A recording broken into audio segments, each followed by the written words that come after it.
ಮಗನೇ, ನಿನ್ನ ತಂದೆಯ ಉಪದೇಶವನ್ನು ಕೇಳು, ನಿನ್ನ ತಾಯಿಯ ಬೋಧನೆಯನ್ನು ತೊರೆಯಬೇಡ. ಅವು ನಿನ್ನ ತಲೆಗೆ ಅಂದದ ಪುಷ್ಪ ಕಿರೀಟ, ಕೊರಳಿಗೆ ಆಹಾರ. ಮಗನೇ, ಪಾಪಿಗಳು ದುಷ್ಪ್ರೇರಣೆಯನ್ನು ಮಾಡಿದರೆ ನೀನು ಒಪ್ಪಲೇಬೇಡ. ಅವರು ನಮ್ಮೊಂದಿಗೆ ಬಾ, ರಕ್ತಕ್ಕಾಗಿ ಹೊಂಚು ಹಾಕೋಣ. ನಿರಪರಾಧಿಯನ್ನು ಕಾರಣವಿಲ್ಲದೆ ಹಿಡಿಯೋದಕ್ಕೆ ಕಾದಿರೋಣ. ಪಾತಾಳವು ತನ್ನೊಳಗೆ ಇಳಿಯುವವರನ್ನು ಸಂಪೂರ್ಣವಾಗಿ ನುಂಗುವಂತೆ ನಾವು ಇವರನ್ನು ಜೀವದೊಡನೆ ನುಂಗಿಬಿಡುವ.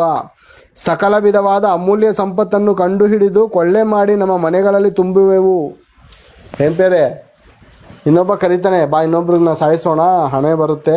ಸುಪಾರಿ ತಗೊಂಡು ಪ್ರೇರೆ ಕೊಲೆ ಮಾಡ್ತಾರಲ್ಲ, ಪಾಪ ಅವನಿಗೆ ಇವನಿಗೆ ಏನು ಜಗಳ ಇರಲ್ಲ, ಯಾವುದೇ ರೀತಿಯಂತ ಸಂಬಂಧ ಇರಲ್ಲ. ಮೂರನೇ ವ್ಯಕ್ತಿ ಹಣ ಕೊಡೋದ್ರಿಂದ ಇವನ್ ಸಂಬಂಧ ಇಲ್ದಿರೋ ಮನುಷ್ಯನೇ ಸಾಯಿಸ್ತಾನೆ. 4 ಜನನ ಕರ್ಕೋಗ್ತಾನೆ, 4 ಜನನ ಅದೇ ಹೇಳ್ತಾನೆ, ಬಾ ನಮ್ಮ ಜೊತೆ. 5 ಲಕ್ಷ ಅವ್ನು ಕೊಡ್ತಾನೆ, ಎಲ್ಲರೂ 1 ಲಕ್ಷ. ಏನು ಒಂದು 3 ತಿಂಗಳು ಜೈಲಾಗುತ್ತೆ, ಆರಾಮಾಗಿ ಕುಡ್ಕೊಂಡು ತಿನ್ಕೊಂಡಿರೋಣ. ಬಾ, ಕುಡ್ದು ತಿಂದು ಎಲ್ಲ ಮುಗಿದು ನಿನ್ನ ದೇಹ, ಈ ದೇಹನೇ ಶಿಕ್ಷೆ ಅನುಭವಿಸ್ಬೇಕು. ಹಣ ತಗೊಂಡು ಆ ದುಷ್ಟ ಕಾರ್ಯವನ್ನು ಮಾಡಿ ಹಣವನ್ನು ತೆಗೆದುಕೊಂಡಂತ ನಿನಗೆ ಶಿಕ್ಷೆ, ತಗೊಂಡ್ರಂಥ ದೇಹಕ್ಕೆ ಶಿಕ್ಷೆ ಆಗುತ್ತೆ ಅಲ್ವಾ? ಈ ದೇಹದ ಮೂಲಕ ನಾವು ಏನು ಮಾಡ್ತೇವೋ ಅದನ್ನೇ ಅನುಭವಿಸ್ಬೇಕು. ಅದು ಈ ದೇಹದ ಮೂಲಕನೇ ಅನುಭವಿಸ್ಬೇಕು. ಈ ದೇಹಕ್ಕೆ ಹೆಣ್ಣಿನ ಸುಖ ಕೊಡ್ತೀವಿ, ಆದರೆ ಒಂದು ದಿವಸ ನಿಮ್ಮ ಸುಖ ಇರಲ್ಲ. ಆ ಸುಖ ನಿಜವಾದ ಸುಖನಾ? ನಿಜವಾದ ಸುಖ ಅಲ್ಲ, ಅದು ಡೂಪ್ಲಿಕೇಟ್. ಕುಡ್ಕುತನದ ಮೂಲಕ ನಾವು ನೋವು ಮರಿತೀವಿ ಅಂತ ನಾವು ಅನ್ಕೋತೀವಿ.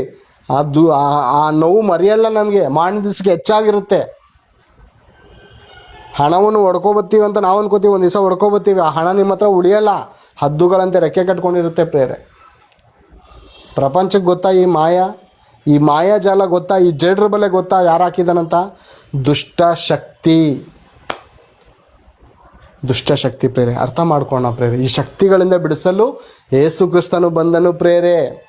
ಈ ದುಷ್ಟಶಕ್ತಿಯಿಂದ ಬಿಡಿಸಲು, ನಮ್ಮ ಪ್ರಾಣ, ಆತ್ಮ, ಶರೀರವನ್ನು ಕಾಪಾಡಲು, ನಮಗೆ ಸುಖಕರವಾದಂಥ ನೆಮ್ಮದಿಕರವಾದಂಥ ಜೀವನವನ್ನು ಕೊಡಬೇಕೆಂದು ಯೇಸು ಪ್ರಭು ನಮ್ಮೆಲ್ಲರ ಪಾಪ ವಿಮೋಚನೆಗೋಸ್ಕರ ಬಂದು ಕಲ್ವಾರಿಯ ಕ್ರೂಜೆ ಮೇಲೆ ತನ್ನ ಪ್ರಾಣವನ್ನು ಅರ್ಪಿಸಿದನು ಪ್ರೇರೆ. ಇವೆಲ್ಲವುಗಳಿಂದ ಬಿಡಿಸೋದಕ್ಕೋಸ್ಕರನೇ ನೀತಿವಂತರು ಅನೀತಿವಂತರು ಅಧರ್ಮ ಸ್ವರೂಪರಾಗಿದ್ದ ನಮ್ಮನ್ನು ಕಾಪಾಡೋದಕ್ಕೋಸ್ಕರ, ನಮಗೆ ಹೊಸ ಜೀವನವನ್ನು ಕೊಡಬೇಕೆಂದು ಯೇಸು ಪ್ರಭು ಬಂದಿದೆ ಲೋಕಕ್ಕೆ ಪ್ರೇರೆ. ಮತವನ್ನು, ಕುಲವನ್ನು, ಭಾಷೆಯನ್ನು, ವರ್ಗವನ್ನು, ಜಾತಿಯನ್ನು ಸೃಷ್ಟಿ ಮಾಡಲು ಬರಲಿಲ್ಲ. ಈ ಸತ್ಯ ಯಾವಾಗ ಪ್ರೇರೆ ನಾವು ಅರ್ಥ ಮಾಡ್ಕೋತೀವಿ? ಅರ್ಥ ಮಾಡ್ಕೊಳ್ಳೋಣ ಪ್ರೇರೆ. ಜ್ಞಾನವಂತರಾಗೋಣ, ಬುದ್ಧಿವಂತರಾಗೋಣ, ದೇವರಿಗೆ ಭಯಪಡುವವರಾಗೋಣ. ಭಯಭಕ್ತಿಯ ಜೀವಿತವನ್ನು ಈ ಲೋಕದಲ್ಲಿ ಸಾಗಿಸೋಣ. ನಮ್ಮ ಮನೆ ಕುಟುಂಬವನ್ನು ಸಮಾಧಾನವಾಗಿ, ನೆಮ್ಮದಿಯಾಗಿ, ಮತ್ತೊಬ್ಬರ ಕಣ್ಣು ಬೀಳದ ಹಾಗೆ, ನಮ್ಮ ಮಡದಿ